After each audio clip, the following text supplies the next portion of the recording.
4 9ஆம் வகுப்பு A3 RS மேகஷ்யாம்.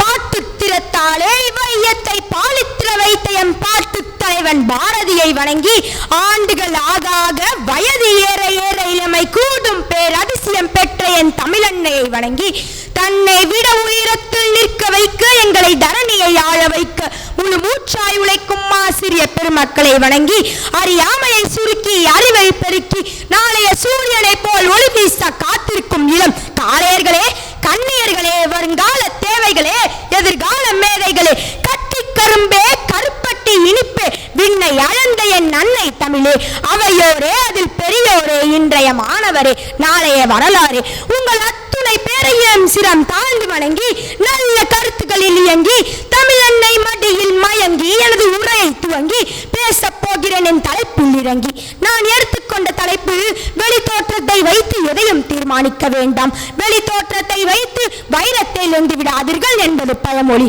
இந்த பழமொழி கருத்தம் நீங்கள் ஒருவரையோ அல்லது ஒரு பொருளையோ வெளி தோற்றத்தை வைத்து பார்ப்பதையோ அல்லது நீங்கள் அறியாமல் கற்பனை செய்ததையோ வைத்து மதிப்பிடக்கூடாது. வெளி தோற்றத்தை வைத்து எதையும் தீர்மானிக்க வேண்டாம் என்பதற்கு ஆங்கிலத்தில் ஒரு பழமொழி உள்ளது, don't judge a book by its cover என்பதற்கு சான்றாக வாழ்ந்த மனிதர்கள் கர்ம வீரர் காமராஜர், தேசத்தந்தை காந்தியடிகள், இந்தியாவின் ஏவுகணை மனிதர் டாக்டர் திரு APJ அப்துல் கலாம் என்று சொல்லிக் கொண்டே போகலாம். எனவே இத்தலைவர்களின் வாழ்க்கை வரலாறை காண்போம். கருப்பு காந்தி என தமிழ் மக்களால் அல்போடு அழைக்கப்பட்டவர் காமராஜர். இவரின் ஆட்சியின் போது ஏழை மக்களுக்கு பொற்காலமாக இருந்தது. கல்வி கற்காமலே பல கல்வி சாலைகளை நிறுவினார். இவர் மறையும் போது 350 ரூபாய் பணமும் 4 கலர் வேட்டி சட்டைகளும் மட்டுமே இவன் சொத்து மதிப்பாக இருந்தது. இதுவே இவர் ஏழ்மையின் சான்றாகும். நமது தேச தந்தை காந்தியடிகள் மிக பெரிய செல்வந்தராக பிறந்திருந்தாலும் இந்திய சுதந்திரத்திற்காக ஓராடையுடன் போராடி இந்திய சுதந்திரத்தை பெற்று தந்தார். இந்தியாவின் ஏவுகணை மனிதர் டாக்டர் திரு APJ அப்துல் கலாம் 40 ஆண்டுகள் இந்திய விண்வெளி ஆராய்ச்சி நிறுவனத்தில் பணியாற்றி அணு ஆயுத பரிசோதனை நிகழ்த்தி இந்திய குடியரசுத் தலைவராக இருந்த போதிலும் இந்திய மாணவர்களின் கலந்துரையாடுவதில் பேரார்வம் கொண்டார்.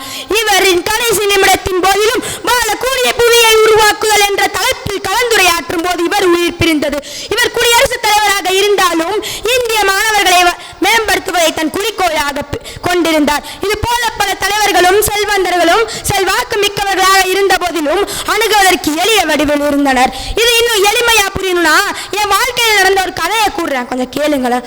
ஒரு மத்தியான வேலை எங்க அம்மா என் சைக்கிள் எடுத்துட்டு பக்கத்தில் இருக்க கடைக்கு போயிட்டு வர சொன்னாங்க. நானும் என் சைக்கிள் எடுத்துட்டு போயிட்டு இருக்கும் போது என் சைக்கிள் ரிப்பேர் ஆயிடுச்சு. பக்கத்துல சுத்தி முத்தி பார்த்தேன், ஒரு கடையும் இல்லை.